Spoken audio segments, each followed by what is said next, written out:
Lou Rawls was declared clinically dead on a highway in Tennessee in December of 1958. He was 23 years old. He had been singing gospel with Sam Cooke for 4 years.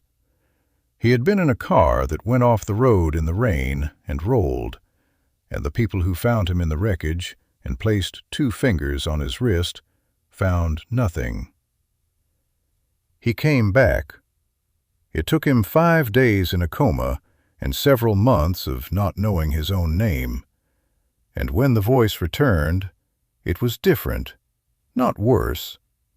The people who heard it said it was deeper, more direct, as if the injury had burned away everything that wasn't essential, and what remained was only the part that mattered.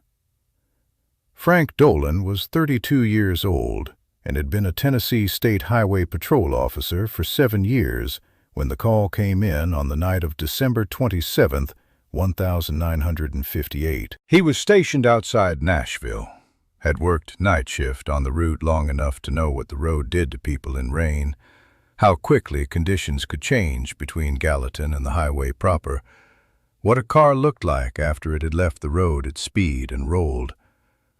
He drove to the scene with the specific anticipation of a person who has done this before and knows what is coming and is preparing himself for it. The car was a 1957 Chevrolet. It had gone off the road and rolled. 3 men had been inside it. 2 of them, Sam Cooke and his manager, had been thrown clear and were injured but conscious. The 3rd man was still in the car. Frank found Lou Rawls in the wreckage. He was folded into the passenger side interior at an angle that suggested the car had rolled multiple times. Frank checked for a pulse. He checked twice. He called it in as a fatality. Louis Allen Rawls was born on December 1st, 1935 in Chicago, Illinois. The son of a Baptist minister, raised by his grandmother on the south side of Chicago after his parents' marriage broke down when he was young.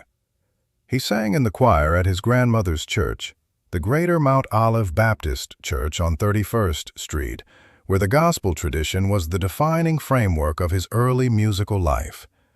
He was singing publicly by the time he was 7 years old. By 14, he was performing with a youth gospel group called the Holy Wonders. The relationship with Sam Cooke had begun in the early 1952s, when both men were young and working the same gospel circuit in Chicago. Sam was a year older than Lou. They had sung together in informal settings, had attended many of the same rehearsals and performances. When Sam put together a gospel group to tour with the Pilgrim Travelers, one of the major West Coast gospel acts, Lou was part of the group. They traveled together. They sang together. They were becoming, in those years, the kind of friends that a shared profession and a shared faith and a shared ambition make. The car accident on December 27, 1958, happened on a highway outside Nashville during a rainstorm. They were traveling between dates, the kind of between-cities overnight driving that constituted much of the touring life of gospel performers in the 1950 seconds, before the commercial infrastructure that later made touring a different kind of experience. The road was wet. The conditions changed faster than the driver could respond to them. Sam Cooke and the manager were taken to a hospital with injuries that would heal. Lou Rawls was transported by ambulance to the same hospital with a cervical spine injury and a head trauma that had produced the absence of pulse that Frank Dolan had found at the scene. He was not technically dead. He was clinically in a state that produced the same readings and the same absence of response. The hospital worked on him. His heart had not stopped. It had reduced to a rhythm that an officer in a field with 2 fingers could not detect. He was in a coma for 5 days. Frank Dolan finished his shift in the hours after the accident and drove home. He had been at scenes like that before, had found people in states that were not immediately distinguishable from death, and had subsequently been told that the person had survived. It happened. It was not common, but it happened. He had called it in as he had called it in, because that was what the situation presented to him, and the hospital was the place to make further determinations. What he could not stop thinking about, driving home that morning, was not the car or the road. It was the man in the wreckage. Not because of who he was. Frank Dolan did not know at the scene who Lou Rawls was.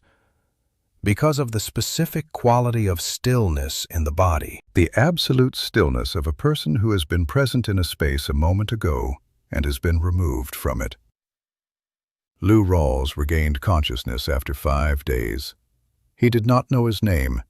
He did not know the names of the people in the hospital room. He had the specific amnesia that can follow a serious head trauma.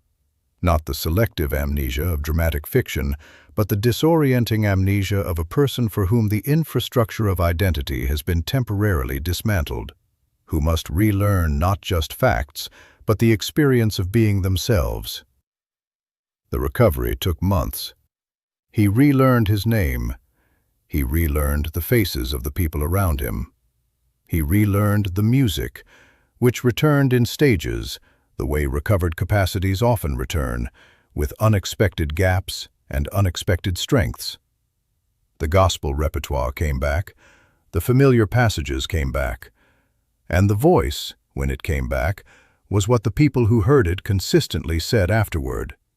It was deeper, more settled, not louder, deeper, as if the register had been permanently lowered by what the body had been through, and the lowering had uncovered something that the higher register had been sitting on top of. He signed with Capitol Records in 1962.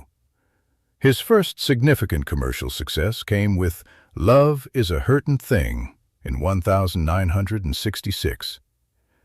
Dead End Street, the same year, a song about the specific geography of poverty in black urban America, reached the top of the R&B chart. He developed a reputation over the next 3 decades as one of the most distinctively voiced men in American popular music. The depth and the directness, the specific quality of a voice that communicated authority without effort, that seemed to be telling you something it already knew and was trusting you to understand. He won a Grammy for Best Traditional Pop Vocal Performance for his recording of A Natural Man in 1971. He hosted the United Negro College Fund Telethon for 33 years. His voice became familiar to a generation of television viewers through commercial voiceover work that kept him before the public even in years when his recording activity was reduced. He died on January 6, 2006 in Los Angeles. He was 67 years old. Frank Dolan retired from the Highway Patrol in 1981.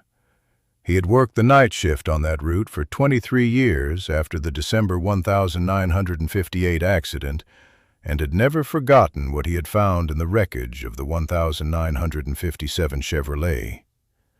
He did not know for many years who the man had been. He found out sometime in the mid-1960s, saw Lou Rawls on a television program and recognized something, though he could not have said exactly what he recognized, because the man on television was singing, and the man he had found in the car had been completely still. He listened to the voice. He said, "I don't know how to explain what it was like to hear the voice. I had been the one who said there was nobody in that car. And then I'm sitting in my living room, and there he is, and that voice is coming out of the speaker. And I understand, maybe for the first time in 20 years of night shifts, that my job was not to be right about what I found. My job was to get the hospital there in time to find out if I was wrong." He had been wrong, and the voice that proved it was as deep and as direct and as alive as any voice he had ever heard. Not the Grammys, not the telethons, The 5 days between the wreckage and the voice, and what the voice sounded like when it came back through, lower and slower and more certain than it had been before the road. Subscribe to Untold Soul Legends. Every week, we find the moments behind the music that changed everything. The comment section is open. Tell us which soul legend story you want to hear next. If this one stayed with you, share it with someone who needed to hear it today.